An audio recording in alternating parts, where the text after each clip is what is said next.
Subscribe to our YouTube channel and press the bell icon to get the latest updates. Hi friends, China has been in news for quite some time now. First it was the spread of COVID-19 virus, then the launch of the Swadeshi movement, which we are expecting is going to hit the Chinese firms very hard, which have a huge presence across Indian businesses. And now there is a standoff going on between India and China on border. So it would be interesting to see that what is the policy or how the RSS, the Rashtriya Samsevak Sangh, looks at the China issue. So it's interesting to note that in 2012, so almost about you can say 8 years ago, the one of the highest decision-making bodies of RSS, which is Akhil Bharatiya Karyakari Mandal.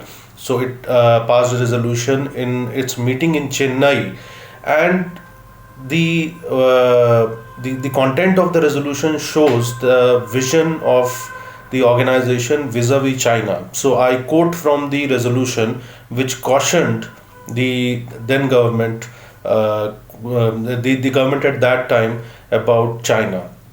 So the resolution also holds importance because it was passed on the eve of the 1962, the eve of the 50th anniversary of 1962 Indo-China War. And so I quote from the resolution. The resolution expressed deep concern about China's expansionism and emphasized the urgent need for a comprehensive national security policy vis-a-vis China.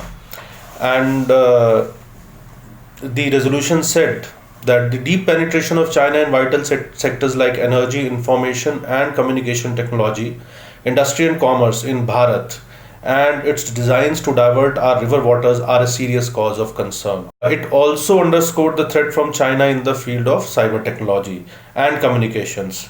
The resolution said that China has invested heavily in developing strong cyber warfare capability, using which it can cripple the technological capabilities of even the advanced countries like US. Those countries are also concerned about this threat from China and are taking countermeasures. While our advances in high-tech areas are noteworthy, the Akhil Bharatiya Karyakari Mandal urges the government should give necessary importance to augmenting our cyber security capability also. Today we are talking a lot about Look East policy. The RSS resolution makes a specific mention about it and says that about 2 decades ago we exhorted a new Look East policy, thereby trying to establish closer relations with countries to East and Southeast.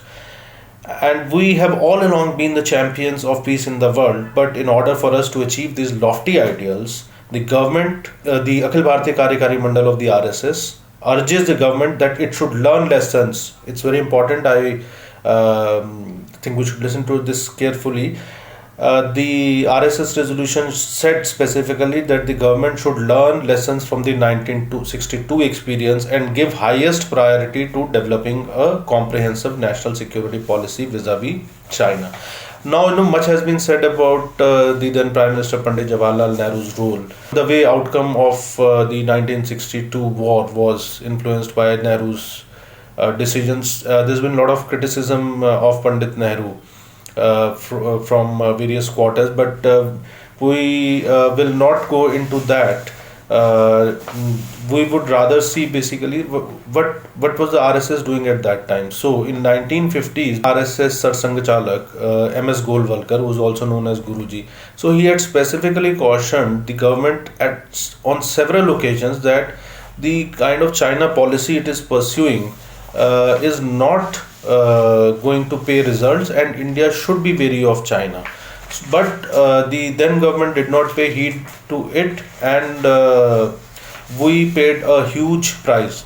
So if anybody wants to know more specifically about how pretty well in detail the RSS Sarsanchalak had cautioned the government at that time, so they can refer to volume 10 of Shri Guruji Samagra, which is the complete life and works of MS Golwalkar. So from page number 150 onwards, and for the next 15 to 20 pages, if you go there, you can read a number of statements, speeches, documented records, right from 1950s, when the RSS Sarsang Chalak had talked about China. And interestingly, though Golwalkar was critical of Nehru's policy on China, but when the war started, so at that time he urged all the political parties to leave aside their political differences and come together and support the government, and clearly send the message that India is fighting as one nation, keeping aside all the ideological and the political differences. I think today's political parties can also learn a lot from it. Thank you.